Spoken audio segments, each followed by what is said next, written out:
Halo Sobat BDH, pada kesempatan kali ini kami akan menjelaskan alur pelayanan kemoterapi di RSUD Bakti Dharma Husada, khusus untuk Anda yang baru memulai perjalanan terapi. Alur dimulai ketika pasien berkonsultasi di poliklinik oleh dokter spesialis konsultan onkologi atau dokter terkait.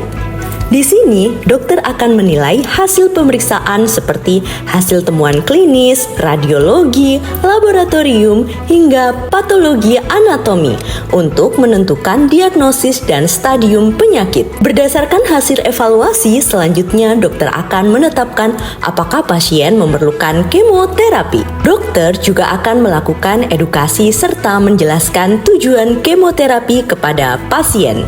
Setelah pasien setuju menjalani kemoterapi, dokter memberikan konseling lengkap mengenai jenis obat yang akan digunakan, manfaat yang diharapkan, serta efek samping yang mungkin muncul dalam bentuk inform consent. Dokter juga memberikan protokol kemoterapi dan resep regimen kemoterapi. Pasien kemudian menerima rencana kemoterapi dan rujukan internal menuju unit kemoterapi untuk pengaturan jadwal dan administrasi.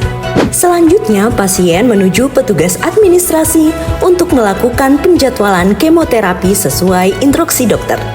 Berikut dengan berkas yang perlu dibawa saat pelaksanaan kemoterapi. Pada hari pelaksanaan kemoterapi, pasien datang sesuai jadwal dan melakukan konfirmasi kepada petugas administrasi. Petugas akan memverifikasi identitas, berkas BPJS, atau pembayaran umum, serta akan menyesuaikan dengan instruksi dokter. Pasien selanjutnya diarahkan ke laboratorium untuk mengambil darah sebagai persyaratan kemoterapi. Langkah ini memastikan seluruh dokumen lengkap sehingga terapi dapat berjalan tanpa hambatan. Sebelum kemoterapi dimulai, pasien kembali dievaluasi oleh dokter. Pemeriksaan ini meliputi hasil penentuan klinis, hasil laboratorium terbaru, serta kesiapan pasien untuk menerima obat. Jika kondisi belum memungkinkan, dokter dapat menunda terapi demi keamanan pasien.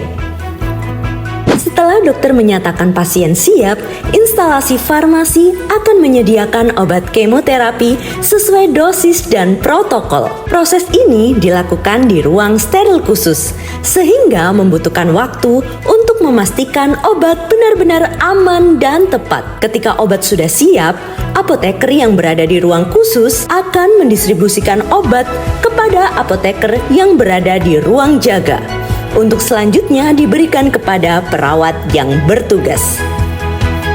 Perawat akan memeriksa tanda vital, memberikan penjelasan singkat, serta memastikan jalur infus terpasang dengan baik. Obat kemoterapi kemudian diberikan melalui infus secara perlahan. Selama terapi, perawat memantau kondisi pasien, mengawasi reaksi obat, dan memberikan obat pendukung jika diperlukan. Proses pemberian kemoterapi dapat berlangsung antara 1 hingga 4 jam tergantung jenis obat dan regimen yang digunakan. Setelah obat selesai, pasien masuk ke tahap observasi pasca kemoterapi. Perawat memastikan tidak ada lagi reaksi alergi atau efek samping akut yang membahayakan. Tanda vital kembali diperiksa sebelum pasien diperbolehkan pulang.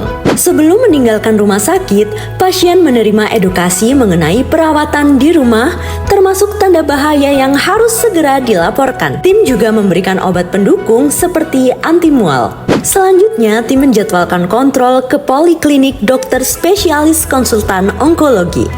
Pasien juga diberikan nomor kontak atau hotline jika terjadi keluhan mendesak di luar jadwal kontrol. Kemoterapi adalah perjalanan yang tidak mudah, namun Anda tidak menjalani ini sendirian. Tim dokter, perawat, dan seluruh tenaga kesehatan RSUD Bakti Dharma Husada akan mendampingi setiap langkah, memastikan terapi berlangsung aman, nyaman, dan penuh kepedulian. Terima kasih telah mempercayakan perawatan Anda kepada RSUD Bakti Dharma Husada. Kami siap mendampingi Anda menuju kesembuhan.